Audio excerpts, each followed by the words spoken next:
Welcome back. It is Friday, September 1st in the MLB. Our three favorite picks are on the way. It's Austin, joined by Logan. Let's recap yesterday. A little mini sweep, a 2-0 day. Moving our run. We've been on a pretty good run over the past 2 days. The Marlins -1.5. A great call from you, Logan. They win 6-1. And Gary Carpenter gets 2 hits, gets 2 singles. We'll take that. It's over 1.5 bases, both plus money. A great day overall. Well, let's keep that momentum going into Friday, going into September. Now I have a bunch of notes, but I do want to recap how we did in August. We like to do, a monthly recap. August was a great month for us. I'll put kind of the tweet I posted yet last night. Pretty good month, 71 and 54 overall, up almost 15 units. Now, if you check our comments, it won't feel like we were up 15 units in August, but hey, it was a very good month overall. So props to, the games and nerf fees weren't great, but you see, we've done a lot of props and we've been profiting on those player props. A great month. We'll try to do that in September, really the last month of the MLB regular season, and then we'll get into October baseball. Now, we have a bunch of notes. Number one, I want to wish my parents a happy anniversary, a big day for them. I think that is their 32nd anniversary. So props to them, round of applause to them, happy anniversary to them. Now we have a bunch of other notes. College football, we have a couple videos. Number one, we have a week one best bets video posted on Wednesday. That is for Friday's slate. I got 2 picks in that one. And then later on today at 1 p.m. Eastern time,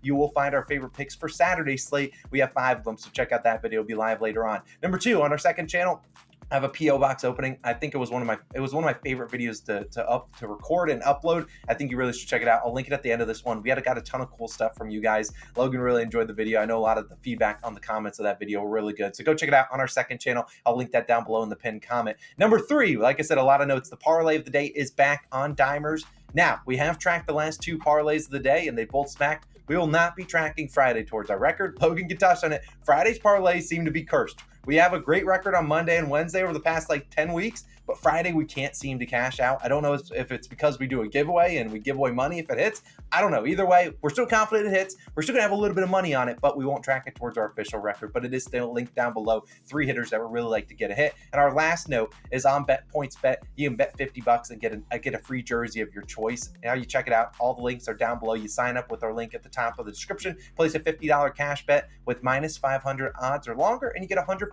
Fanatics voucher. So check out all the details down below in the description. But Logan, after my long intro, you got a money line pick. Where are you going today? Yeah, I'm back to the game picks, and I didn't find really any props I like. The props that I do like can be found in the parlay of the day, which, as you mentioned, Austin, yes, we're not tracking it towards our record because I just kind of wanted 3 picks on the slate. I wanted it to get a 2-in-1 day at worst, maybe 3-0 sweep. That's potential. But my favorite player props are found in the parlay of the day. So definitely do go check that out. But I'm taking a money line in this one. I'm taking the Brewers on the money line, plus 100 odds on FanDuel, currently your best value there. And I think the value in this game lies with the home underdog in the Brewers because I really don't think the Phillies are head and shoulders above the Brewers, which is why I'll take a shot with them. I think these 2 teams are pretty much even, right? We might have some recency bias with how the Phillies, have been absolutely scorching, having a historic month at home in August. But today they're going to face Freddie Peralta, right? Freddie Peralta, 3.95 ERA and a 1.17 whip on the year. Pretty solid stats for fastball Freddie, right? He throws a lot of fastball. The Phillies have a 248 batting average on the road in August compared to a 302 batting average at home. I'm telling you right now, this Phillies team is going to have a challenge. They have a day off, traveling to Milwaukee.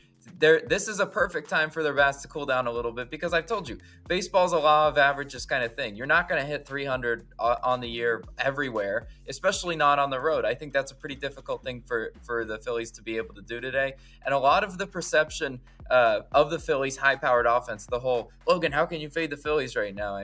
Yes, I'm a Phillies fan, right? I watch plenty of them. I'll tell you right now, this is a pretty good letdown spot for them because they're not a juggernaut on the road like they are at home. At home, I might be a little bit foolish to pick against them. But on the road, I'll go ahead and take a shot any day of the week. Freddie is a really tough matchup on lefties as well. Because you get that lefty-righty matchup, and the Phillies will put plenty of left-handed bats in the lineup against Freddie. But you know what? That's hasn't shown all that much success this year because look at Peralta. He allows a 215 batting average to lefties and a 211 batting average to righties. He's been tough on both lefties and righties, and that's what I kind of want to see because some of the lefty bats are some of the bats that can do really a lot of the damage. The Harper, Schwarber, Stott, and Marsh, those are all left-handed bats.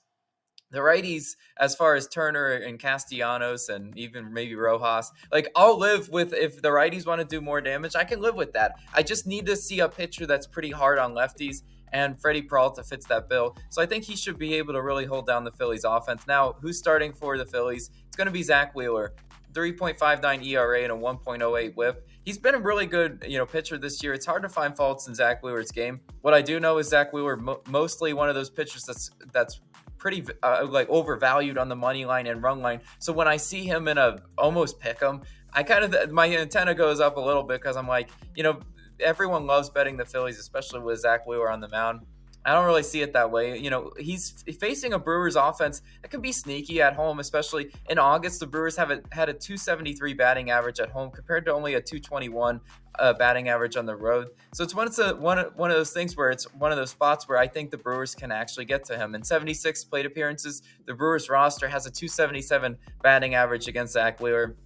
They've seen it before, and they've got some hits and runs up on him before. When it comes to the bullpens, too, and this is where I really think the deciding factor is going to be, I think Milwaukee has the decisive advantage, and I think that's where this game is won. Starting pitching, pretty even in this one. I think bullpen is where it's won or lost. We saw the Phillies bullpen blow the game for them. They had that epic Bryce Harper 300th home run, and then the bullpen came in and said, nah, not so fast. Here you go, Angels. Angels aren't even trying to win games, promise you. They just sold half their team to waivers. So that was one of those disgusting losses, and we can definitely look at that and say I could see more of the same happening again today. Over the last 2 weeks, the Brewers are third in bullpen ERA at only a 2.5 ERA, and the Phillies are 12th in bullpen ERA at a 3.68. And at any given time, the Phillies bullpen is liable to sell a really good Zach Wheeler start.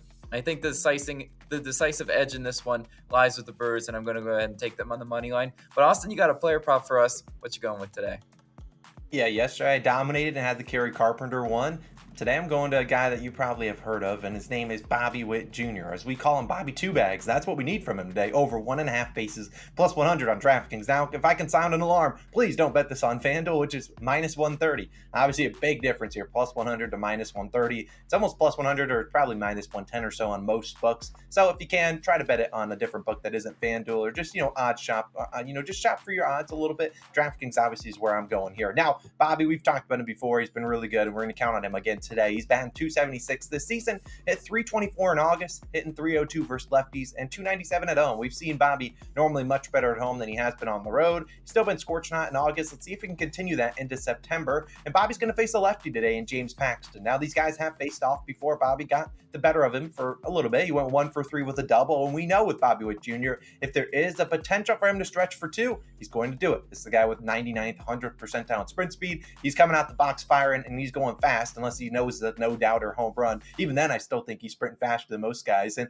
we look at him in this Royals offense. I think they're going to have to show up today because we're going to see everyone, and I mean everyone, will be on Red Sox money line, Red Sox minus 1.5, Red Sox team total. In any way or fashion, they're going to be on the Red Sox today because Jordan Lyles is pitching on the other side. And while I'm not saying that's a dumb bet and that I don't think it hits, I think at least maybe it's not as easy as it was last time fading Jordan Lyles. Logan can attest to that when people faded that one. But look, I think at the end of the day, I think this Royals offense can get to Paxton, and I think they can get to that bullpen of the Red Sox and at least have their chances here today. Now, this season, Paxton, the only thing I don't love about this matchup is that Paxton actually has been tougher against right-handed batters, allowing just a 230 batting average compared to 284 against lefties. Obviously, Bobby Witt Jr. is a righty, so not the best splits there, but we've obviously talked already about how Bobby does against left-handed pitchers, hitting those pretty well. And so I'm confident that Bobby can overcome that and really have a good chance here to get it done. And we've seen those pitches over the last 30 days. Paxton throwing a lot of four-seam fastballs, 58% of the time to righties, 25% knuckle curve, and 11% changeup.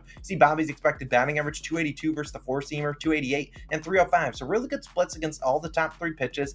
Obviously, we know Bobby Witt Jr., not really a high walk guy, maybe in the 3rd, 5th percentile walk percentage, not a guy that really goes out there and walks a ton. Obviously, you could pitch around it, but still, he's going out there and still swinging the bat. So, look, I really like this matchup against Paxton. Already has a double against him before. We know how fast Bobby Witt Jr. is. We know he can do it. If he hits it in the gap, he's easily getting a double, maybe even a triple. So, Bobby Two Bags, that's why they call him that. I think he's going to get it done. We'll take Bobby Witt Jr. over 1.5 bases plus 100. But, Logan, you got an interesting team total bet that I really love. Where are you going today?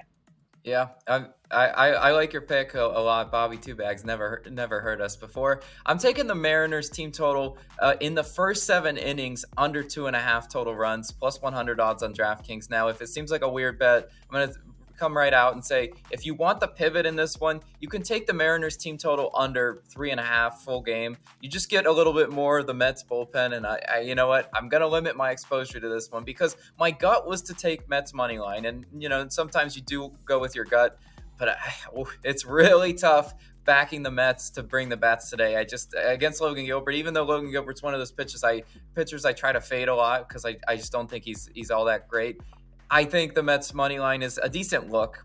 But the Mariners is the spot I want to target in this one. I'm more confident in Senga having a good outing, and that first 7 team total is more than likely going to give us 6 innings of Kodai Senga and not those extra 2 innings of bullpen. So probably only 1 additional inning of Mets bullpen in this one. If maybe Senga goes 7, that would be pretty cool because that means he's absolutely dealing. But Kodai Senga starts for the Mets at home. He's been great at home. He's been lights out. 2.64 ERA and a 1.11 whip at home.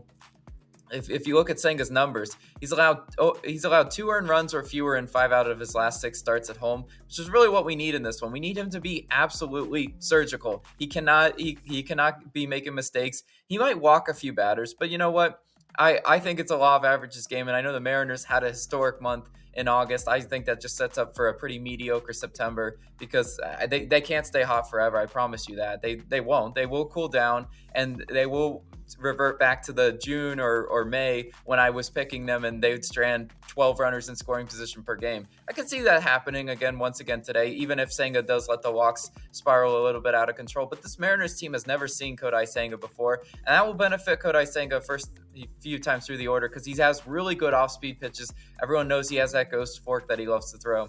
That's hard to see if you've never seen it before. The Mariners hit 294 in August. I'll tell you that right now, they will not continue that in September. It's just not even a bold prediction. They will not hit 300 in September. I'll stake my reputation on that. The Mariners are 29th in strikeouts on the road. Look, we've seen them become swing and a miss a lot this year. With Kodai Senga's ability to miss bats, there should be a lot of swing and a miss for the Mariners today. I mean, the Mariners had a few, late game heroics against the A's, and I was like, you know what, their magic's about to run out in September. I just think it is. This is a really kind of tough spot, facing a really good starting pitcher at his home field. I'll go ahead and take the Mariners team total under in this one. I like the price we're getting at it. And if you want to, like I said, if you want to take full game, I think you're getting even a plus value price on that as well. I think the Mariners team total is the side I want to be on because then we don't have to care about what the Mets bats do. So I like that pick for us today.